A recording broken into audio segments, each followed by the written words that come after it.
Hola, con ustedes el boom latinoamericano, presentado por Juan Andrés Monroy y Santiago Mojica. Fue un fenómeno literario desde 1960 a 1970, que contuvo novelistas latinoamericanos como Gabriel García Márquez, Julio Cortázar, Mario Vargas Llosa, Carlos Fuentes. Estos se volvieron famosos por suerte y por ser los primeros latinoamericanos en llegar a toda Europa. Ellos lograron romper con todas las reglas latinoamericanas que ven en el momento. Algo que también los ayudó fue la Revolución Cubana, en donde se eliminó el pensamiento liberal y sus escritos tuvieron acciones políticas y sociales. Aquí también se introdujo el arte poético. Todo esto inició con el señor presidente de Miguel Ángel, con una ausencia de modelo autóctono, aunque se apoyaban en las últimas vanguardias, y no introdujeron la escritura de anacrónicos. También tenían en cuenta varias perspectivas y números neológicos. Ellos siempre trataban de tener el tiempo y el progreso lineales, con historias políticas y regionales, y decidieron innovar y no ser algo de lo cotidiano, y cambiaron la perspectiva de América Latina. El realismo mágico estaba con lo irreal y con lo real, con lo mundano y con lo irreal. A continuación los dejo con mi compañero Mojica. Gracias. Gracias, Juan Andrés. De aquí en adelante vamos a hablar de los autores y de su importancia. Para empezar, vamos a hablar de los dos subgéneros que nacieron en estos tiempos, el realismo mágico y de la ficción histórica.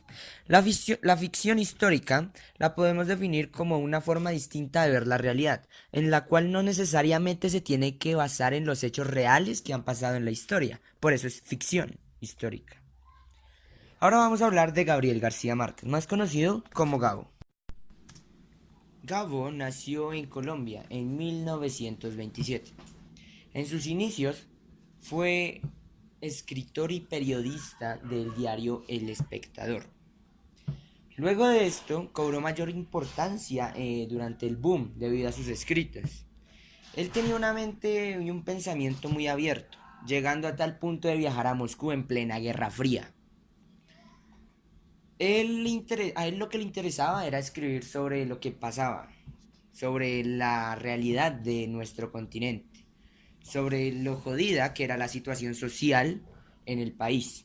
Y esto lo plasmó en obras como El coronel no tiene a quien le escribe, Cien años de soledad o El amor en tiempos de guerra.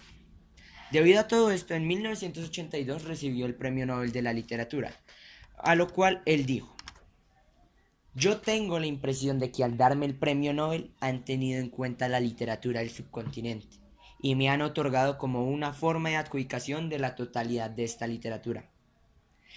Esto lo dijo debido a que realmente todo lo que había pasado lo habían resumido en ese premio. Hubieran podido haber sido otras personas las que recibieran este premio, como Mario Vargas Llosa, por ejemplo, pero se lo dieron a él, y este honor lo compartió con el resto.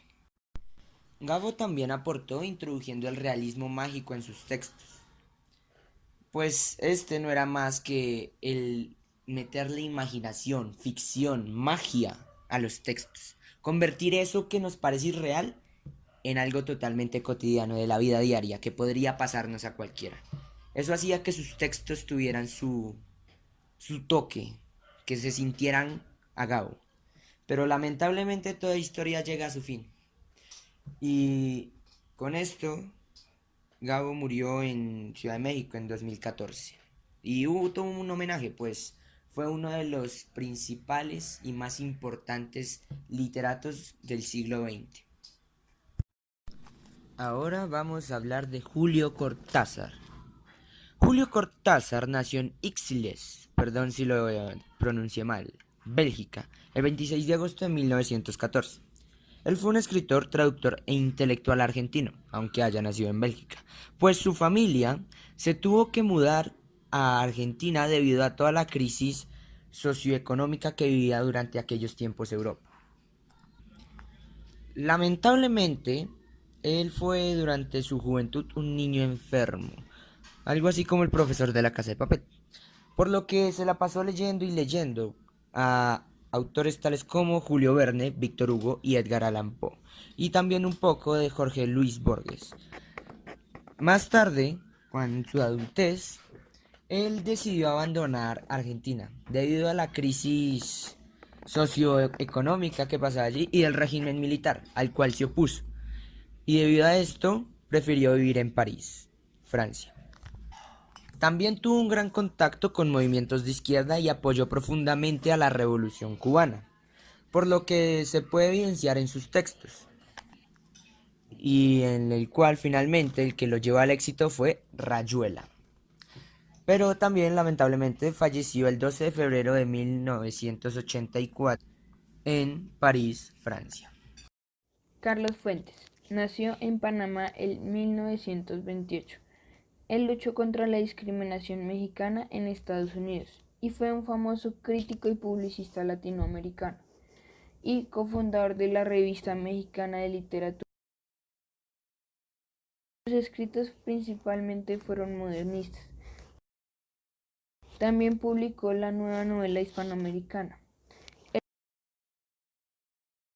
fue profesor de literatura en la Universidad de Columbia y falleció el 15 de mayo del 2012. Mario Vargas Llosa recibió el Premio Nobel de Literatura en el 2010. Escritor peruano. También fue el literato más prolífero en la lengua española. Fue novelista, ensayista, cuentista, dramaturgo, periodista y crítico literario y de política. En sus obras siempre integraba una sofisticación técnica y se postuló como presidente en Perú, pero obviamente no ganó. E hizo una recopilación política y personal de su vida en la autobiografía llamada El pez en el agua.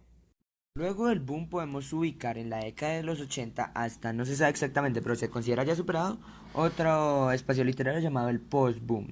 Este se caracterizó por ocurrir luego del boom, ser menos prestigioso que este, pero tener una mayor variedad de autores.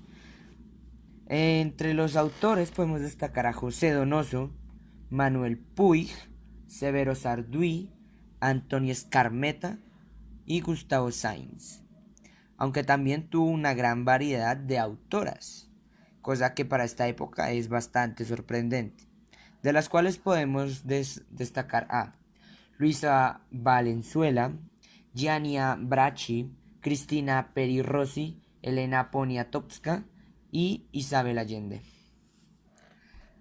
Luego de hacer todo este recorrido por el boom y el post-boom, podríamos decir que estos dos fueron muy importantes ya que liberaron al pueblo, mostraron lo que pasaba en América. Y no solo eso, sino que gracias a esto también hicimos famosos a otros autores de tiempos pasados, tiempos de la vanguardia, por ejemplo, en donde podríamos destacar que Jorge Luis Borges se hizo famoso, incluso 40 años después de que publicara alguna de sus obras más famosas. Gracias por escuchar.